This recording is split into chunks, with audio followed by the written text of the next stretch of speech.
Good day, ladies. The course EBS262 General Principles and Methods of Teaching in Basic Schools in Ghana.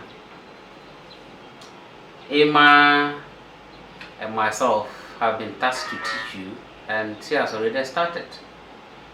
And as she took you through the meaning of teaching, the meaning of instruction,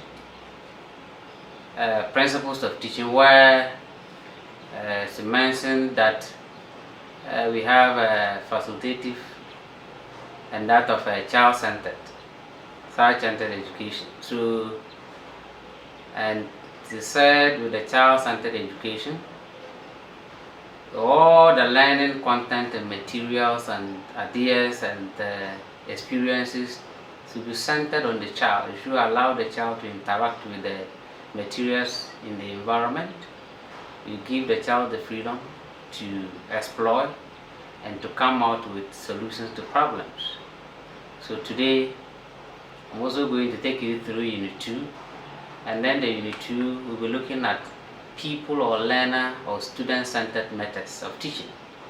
So my first objective is that by the end of the lecture, students will be able to demonstrate how to apply the learner-centered approaches in their studies.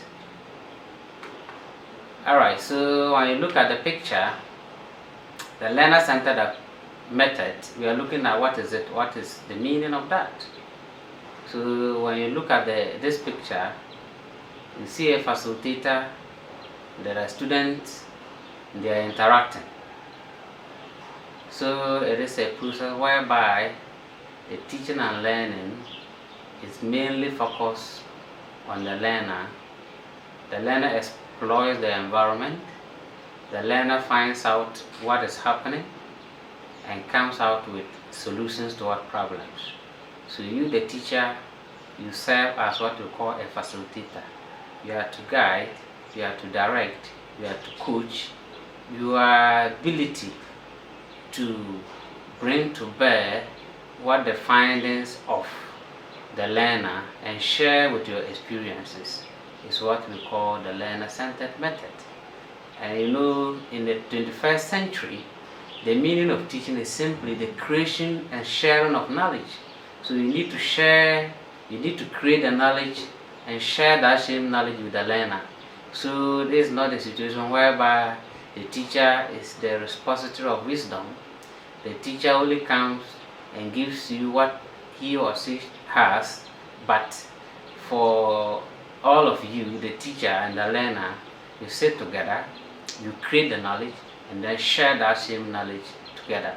And that's what we call learner-centered method, and that's what we expect you to do going forward as student teachers. So we are looking at what we call the heuristic methods. You know, teaching can be organized so that it is active. So if the learner is actively involved, the learner participates, the learner interacts with the teaching and learning material. The learning environment is so serene. There is no threat. The learner feels free to ask questions, to explore, you know, and the learner somewhat also self-directed. You are inquiring and then you are also reflective. So when you go out to search for solutions to problem, you need to reflect, to think, and you need to also do what we call think per share. And such mode of instruction is what we refer to as what heuristic teaching what matters, where the learner is the prime focus. The learner is required to take absolute part in the teaching and learning process. The learner is not only a recipient of knowledge. The learner is not passive. Here is the case, the learner himself or herself is what? A discoverer. Alright, let's look at the word heuristic. Is derived from the Greek word heurisko, which means I find or I discover. You're looking at the heuristic meaning, and we are saying that it is derived from the Greek word heurisko, which means I find or discover.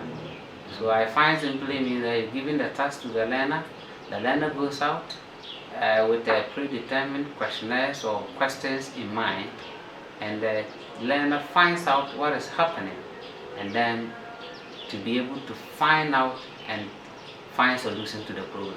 So this method implies that the attitude of students shall be that of the discoverers and not of passive recipients of knowledge.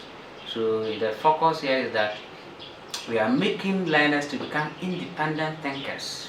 They think critically and then come out with solutions to problems. And teachers are critical thinkers. So the Greek word heuriskein, meaning to discover, pertains to the process of gaining knowledge or some desired result by intelligent guesswork rather than by following some pre-established formula. So the focus of the heuristic method is not for a learner to memorize formulas, because you all know that a volume is the formula for volume, and if you don't put the formula well, then it means that you are wrong. Here is the case. We are saying that with this kind of approach, we don't follow any pre-established formula or a laid down formula for calculating A or B, because we want the learners to be independent, because God has given everybody a talent, a knowledge, and we don't want to actually confine that knowledge in a way that the learner himself or herself becomes a slave to the teaching and learning process. So we are creating what we call a democratic class for the learners to feel free to share their ideas with others. And then heuristic method of teaching was proposed by H.E. Armstrong from 1888 to 1928. So in the words of the Professor Armstrong, heuristic method of teaching are methods which involve placing students as far as possible in the altitude of the discoverer. So methods which involve their finding out instead of being merely told about things. No, here we want the learner himself or herself to go out, look for possible solutions to problems. We don't come to the class and then start giving out what we know, but empowering the learner, making the learner an independent thinker, a critical thinker, to go out, find out what is happening out there, come and then report to us. You, the teacher, you only listen, and serve as a facilitator. So according to him, the real spirit of heuristic method is placing the student in the position of original investigator, which means involving his or her finding out instead of being merely told about things. So here, the learner becomes what? An investigator. You are a critical thinker, you ask questions, you inquire, you find out about things that you think bothers your mind, and then state a position, and that's what we call heuristic method. And then Armstrong originally introduced this method for learning of science. Science is practical. That's why oftentimes when you are writing integrated science, even they have practical component and that of the theory.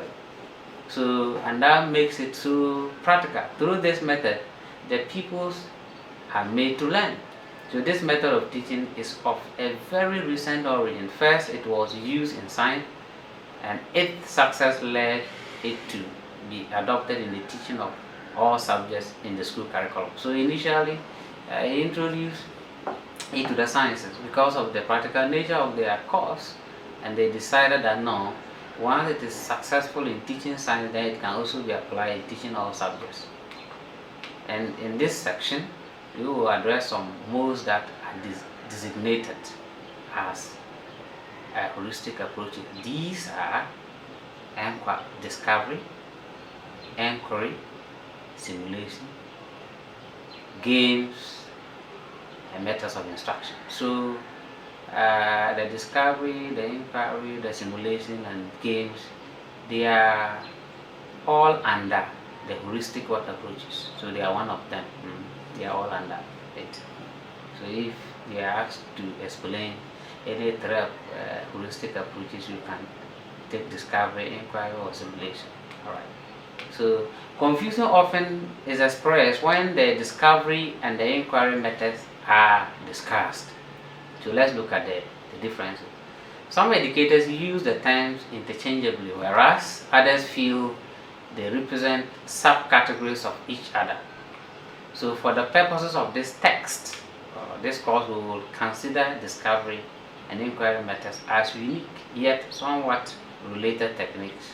Because the heuristic approach actively involves students in problem solving, let's begin our study of the heuristic moves by looking at the problem solving process. So problem solving process or method. A problem exists whenever everything or wherever something gives rise to uncertainty. So if you doubt, if you have, if something boggles your mind, you are not certain, you don't know, then you need to what? To read. You need to find out. You need to find solutions to the problem. So the literature generated by John Dewey from 1884 to 1948 advocated a curriculum that was based on problems. So when the idea behind John Dewey, when we're looking at the principles and practice of teacher education, first year, you realize that he gave a definition of education. And we are saying that he is saying that let the learners go out, find solutions to problems. So some contemporary curricula and a large number of textbooks rely heavily on Dewey's problem solving approach along with the direct experiences. So that is, students are required to solve problems through direct experiences provided by the teacher. Therefore, a good working definition of problem solving is the intentional elimination of uncertainty through direct experiences and under supervision.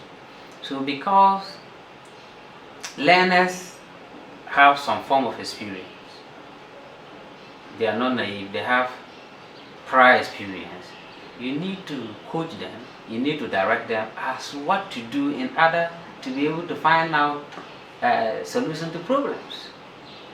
And the role of the teacher here is to only supervise, is to coach, is to direct, and is to guide the learner.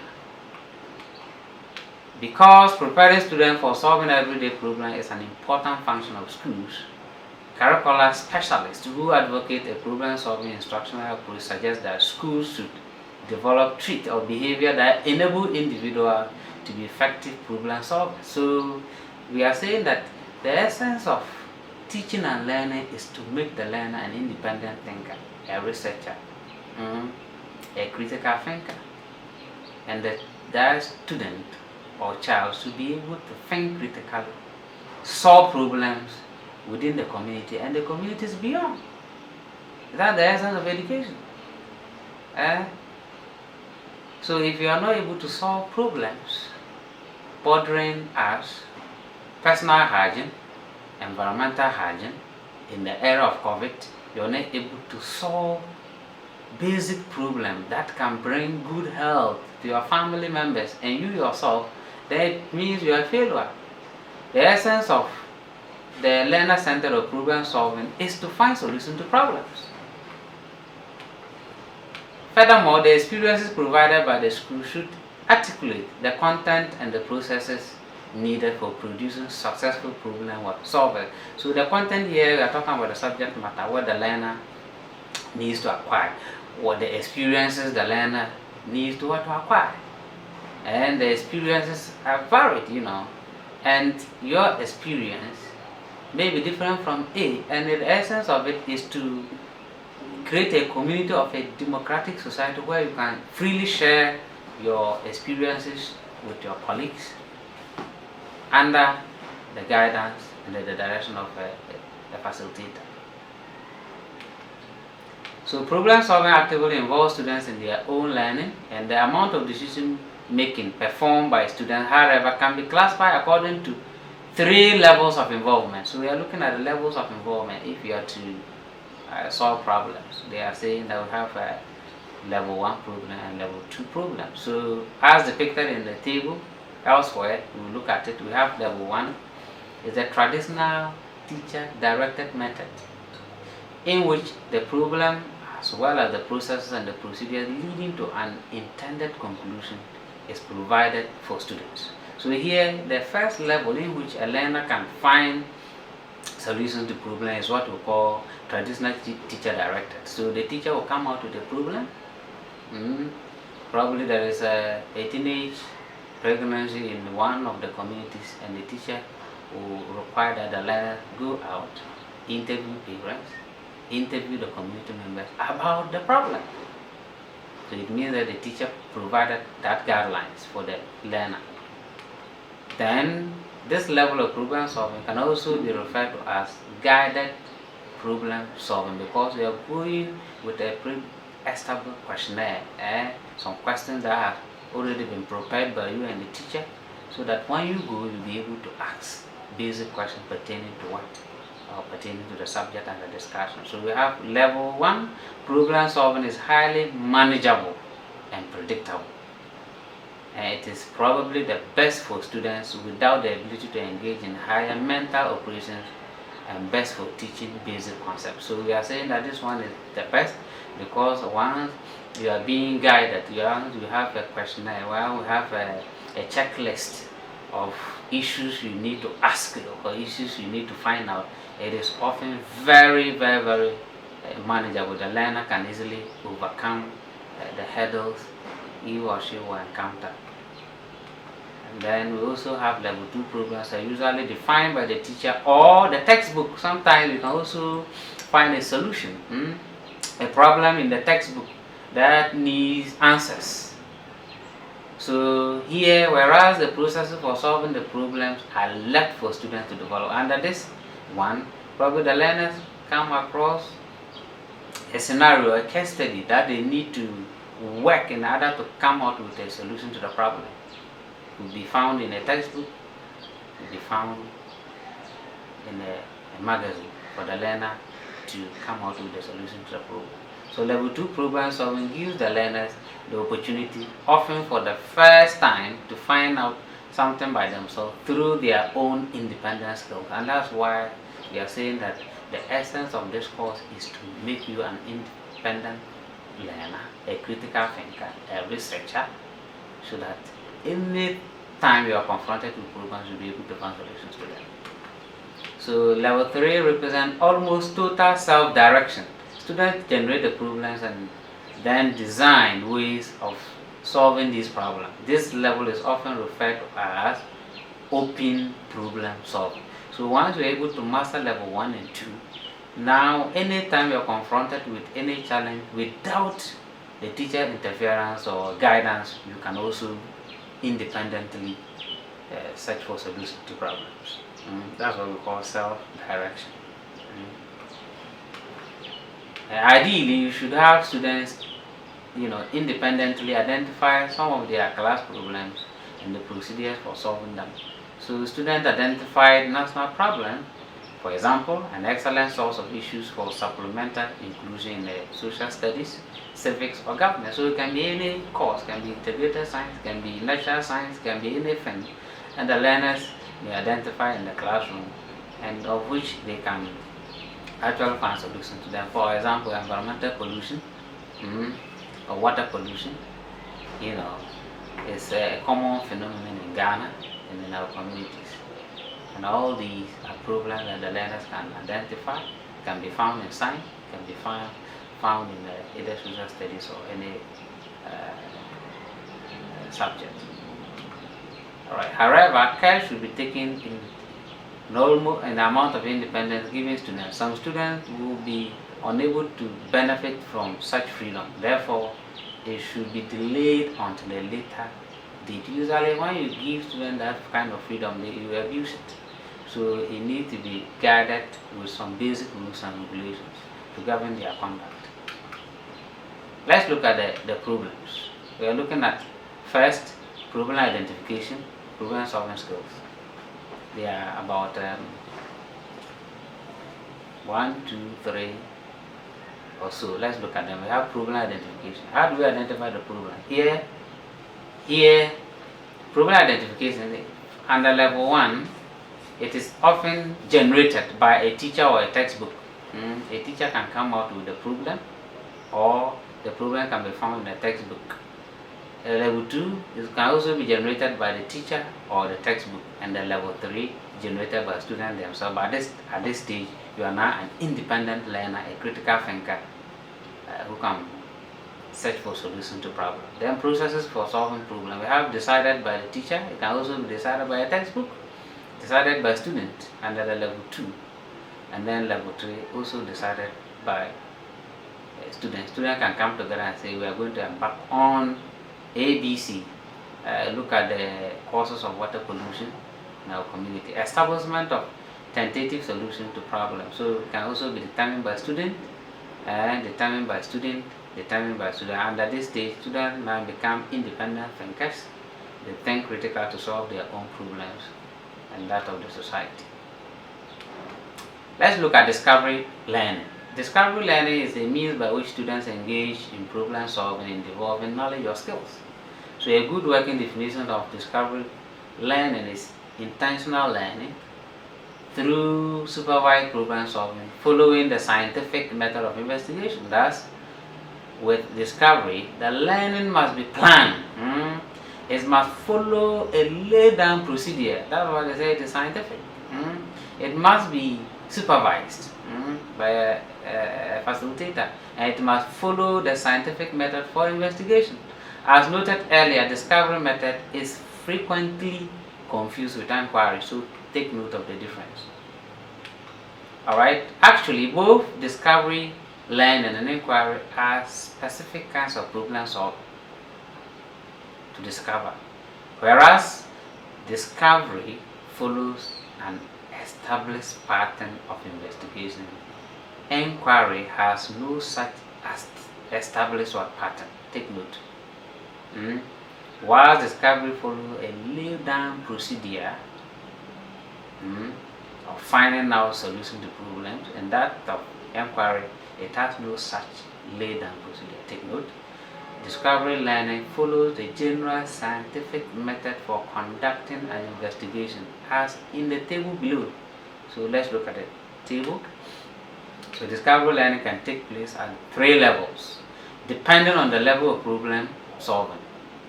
We have at level 1, discovery learning is carefully guided. We call it guided what? Discovery. By who? By the teacher, or being guided by a laid down checklist. At level 2, a moderate amount of guidance is administered. Modified what? Discovery. That's the second one. At level 3, it is very casually supervised. Open what? Discovery. Where we talk of the level 1 and level 2, usually you are being guided as a learner as to how to find solution to problem. So when you get to level 300 or level 3, then it means that you can now independently find out solution to problem. So we look at the first, we identify the problem here. So what else? You be aware problem exists. You know, true, we are aware problem exists. COVID-19 is not a problem. So what you do, you write problem statement. So what is the main cause of COVID-19? What are the things that you do in order to stay free from COVID-19? So you write the problem statement.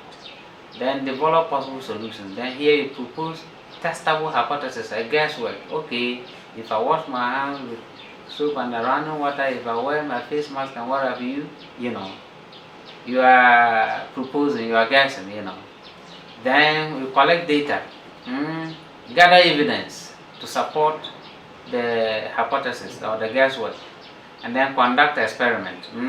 If it is a scientific method, what do?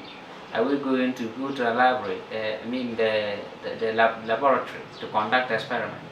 If it is a reading assignment, are we going to the library to read books or to review literature? And you survey a sample, and then you analyze and interpret data. You see, you develop data supported meaningful statements. And then what you need to do, you have to also test hypothesis. Is it working? Is it working to solve the problem? Establish relationship or patterns. So are these patterns the same or they are different? different ways of solving this problem or the same way, and then you make generalization. Is it that if somebody coughs in a room and that person is COVID positive, is it likely that all of you in the room will also be infected? So you make generalization. Then you test what we call conclusions. How do you draw conclusions? Obtain new data. You revise the original conclusion. Probably your findings, you couldn't find a lasting solution to the problem. So what do? You go back. So usually under the scientific method is exactly till the problem is what is solved. Alright. Then you also have discovery learning strategy. The degree of success of discovery learning depends in large part on your ability to plan and execute the problem solving process effectively. So your role is to provide a situation that lets students identify a contradiction or uncertainty, and then to guide and assist them in finding a relationship between what they already know and the newly discovered knowledge. So essentially, you direct the planning, organization, and execution of the general scientific method of investigation. So the idea is that if something puzzles your mind, you are confused, you don't actually know the causes of the learner's inability to add two digit numbers. So what do you have to do? You conduct a mini research. You find out why. Is it because you don't use teaching and learning materials, or learners, basic additions are deficient? So these are the things you need to take into consideration. So if it is your teaching strategy that is not working, or you need to support your teaching and learning material, then you have to do in order to be able to establish what we call relationships and what patterns. And then selecting the problem. Although problem solving is emphasized in discovery learning, students often lack the sophistication to identify their own problems. Open discovery, that is, students usually lack the expertise for involvement in level 3 problem solving, because we are saying that if we give you the go ahead, go out and find solution to a problem without proper guidance and direction, you may find it difficult to come out with a lasting solution to problems. So that's oftentimes you lack that particular skill. That's why you needed to be guided, and therefore you must be prepared to suggest problems or areas in which students may seek problems, because if not all problems are solvable, so you suggest areas where the learners can look for problems and also be able to find solutions to problems. Then, for example, in a science class, you might suggest an examination of pollution in the local river. So if you take the student to a nearby river and then you examine the causes of pollution, the social study class, you could also suggest an investigation of voter apathy. In a mathematics class, a discussion of societal mathematics needs must suggest an examination of the mathematics skills needed by individuals in various populations. So there are a series of ways in which you can propose problems where the learners can find solutions to these problems. And these are the examples given. Suitable problems should not be left to chance. Let alone, students often flounder or select problems that are not suitable for your course, or they may select problems whose solutions require materials and equipment that are not available, or problems that are too large and unyielding. So we are saying that if you are teaching probably mathematics, then students should come out with problems that are related to mathematics. It shouldn't be any other subject. And the problem should be such a way that the learner should be able to manage. It should be manageable. Alright. Then once students have a general grasp of the problem, you must help them clarify and state the problem in clear, precise terms. So you as a facilitator, you need to guide them, for them to write down the problem statement, help them clarify and state precise, exact terms what you want them to search for. And you should be prepared to make suggestions or ask questions that will assist students in knowing exactly what they want to find out. So if you don't do that, they go about and then they come out with findings that will not actually yield any positive results in the subject you're teaching. So these suggestions or questions should be such that students are forced to think analyze the problem situation for clarity. So the creativity and then critical thinking comes in here. Then clarification of the problem is a crucial step in finding a solution. So if this crucial step is neglected, students often have difficulty in knowing exactly where to start in attempting to find a solution. So if you don't guide them properly, they will get stuck and they won't be able to know where to start and where to end. And they should have a limit, they should have what they need to look for, and there should be a checklist for them to be able to serve as a guide, a blueprint, a plan, a proposal, so that the learner follows that plan to execute the subject under discussion. Then proposing possible solution. Once students clearly identify the problem, hypothesis and solution must be generated. Hypothesis is just a guesswork, an intelligent guess. Accomplishment of this task requires that data be collected and analyzed. Your function will be to provide materials. So if they need teaching and learning materials, you can make suggestions about where data can be located. If data can be found in the library, they can do that. If data can be found in the district assembly or Ghana Education Service, Education Office, or the Electoral Commission, then you direct the learners to go and look for such and to provide resources where information related to the problem areas can be obtained. When students are proposing possible solutions, you should encourage guessing and intuitive thought. Also encourage healthy skepticism and practice in suspending judgment. So what we are saying is that here some people will be skeptic, some people will say, no, I am not convinced with your findings. These things, they are part of the scientific process. We don't make value judgment, but we can raise opinions if we disagree. But your disagreement should not result in chaos or riot. But where there is a judgment, make sure that it is suspended. Ideally, you want to give students the opportunity to express their ideas in a non-threatening environment. So you are establishing or creating a democratic class, just like a debate. So each and everyone has the opportunity to express their views without fear. And that's why we are saying that the 21st century definition of teaching is the creation and sharing of knowledge. So if learners want to express their ideas or views on something, it shouldn't look so threatening from either the teacher or their colleagues. Alright. Based on the interpretation of the data, conclusion must be established. Thus, the data must be carefully examined and evaluated so that conclusions are supported by data. Although you should not establish conclusion for students, it is not your duty as a facilitator to draw conclusion. You can help them in this process by pointing out patterns, showing their relationship, and asking questions. So once you ask proven questions, they come out, they think critically and come out with the answers and draw proper conclusions. With your help, students should develop skills in reaching reasonable conclusions to their identified problems. So data, collecting data proposed, solutions must be tested.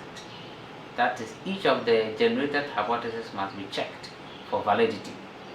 So if you have found solution to a problem, you have used probably a teaching and learning material to help learners overcome their deficit in adding numbers, then it can also be tested. It can also be checked for validity.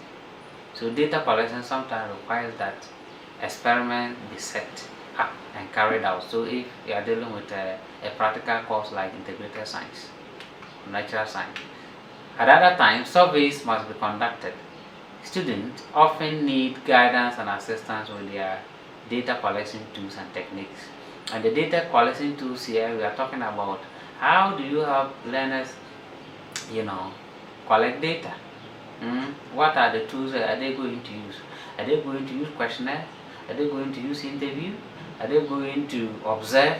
Or what are they going to do? So these are the things you need to take them through. If they are to collect the data using questionnaire, then you may guide them how to design questionnaire and what questions to ask.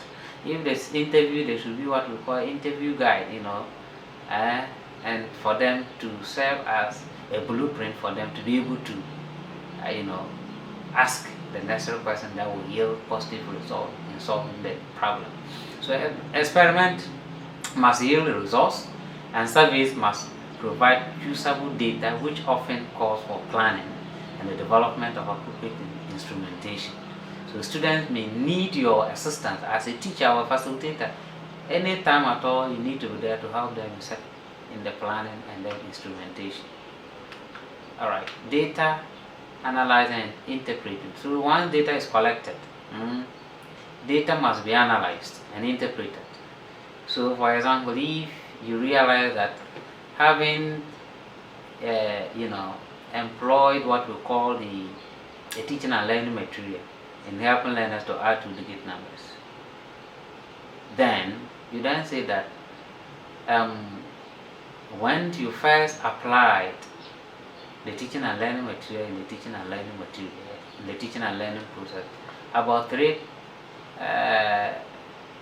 or 30% of the learners who were not able to add two-digit numbers have now been able to do it. You need to be able to interpret.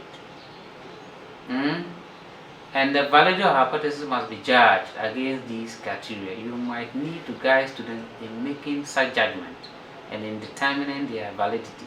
Students often think they have proven a hypothesis when in fact they have not. So usually it is the duty of the teacher or the facilitator to guide them in this process, how to interpret data.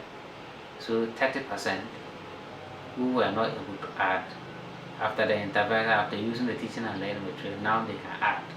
So then they report the data as such. Testing conclusion. Once established, conclusions must be tested and revised. Consequently, the final step in the problem-solving component of discovery is the generation of data that will lend support to the identified conclusion, or that will lead to revision of the conclusion. So if your major issue was using of teaching and learning material for the learner to be able to add two-digit numbers, so when you're testing the conclusion, you should support what you have identified. Your conclusion must be based on your findings, and that's what we call testing conclusions. And then benefit of discovery learning. Let's look at the benefit, the importance. So discovery learning is active rather than passive. Here, because learners are actively involved, they participate, they take part, they interact with the teaching and learning material, they are happy, they explore, they become happy, they become very active, they don't sleep in class. But if you come to lecture, you don't involve them, they sleep, they become passive recipients of knowledge, which tends to result in a higher degree of intrinsic motivation.